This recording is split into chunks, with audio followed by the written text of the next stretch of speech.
So, welcome back mga langga. Nami helper karon sila mami pag si ante. Tabang sa amo og organizers 8 so among trabaho karon is ang garahe. No? Patmi karon kabuok dire tabangan namo ni ron. Banata namo ni.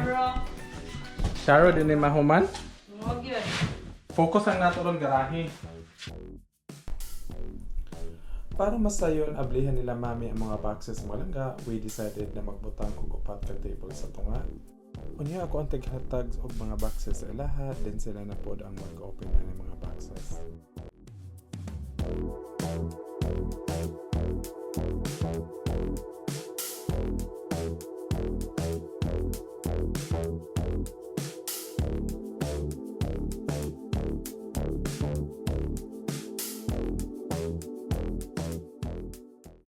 So pagkaman akong tanggal sa mga boxes from the left wall mga langga, I decided na magbutang na po og another 2 tables para mabutangan ni ate pagkahuman ma-open ang mga boxes.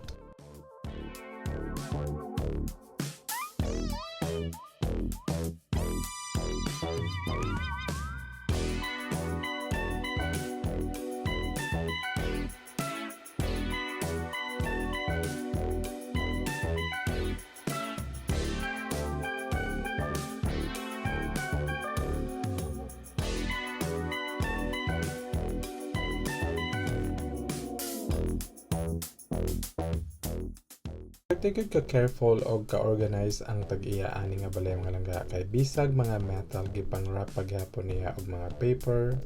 Unya ang kani mga glasswares gipambutangan pagud gihapon niya og mga bubble wrap.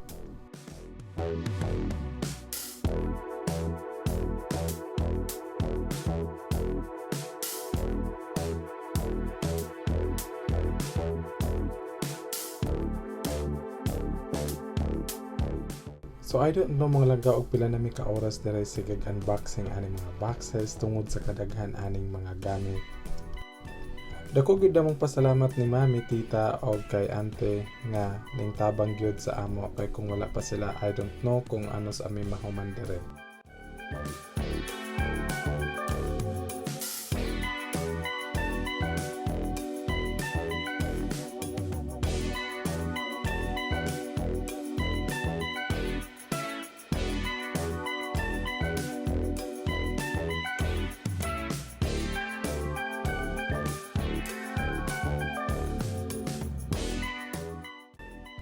Pagkaman na mag-open sa mga boxes mga langga unya na layout ng tanan nagsugod na pud kog organize dire sa isa ka part sa garahe. Unya na ako'y nakit-an nga base sa table pero wala ang tabletop. So sige na kog hinlo na nakit-an ako dire sa likod sa cabinet. So ato ni siyang i-set up mga langga para mas makit-an sa ato mga customer karong umaabot ni sale. Kung gusto niyo makita mo langga kung unsay hitsura ani pagkaman nato mas set up, please don't forget to subscribe to our YouTube channel, PINOypicker. God bless and thank you guys so much for watching. Bye!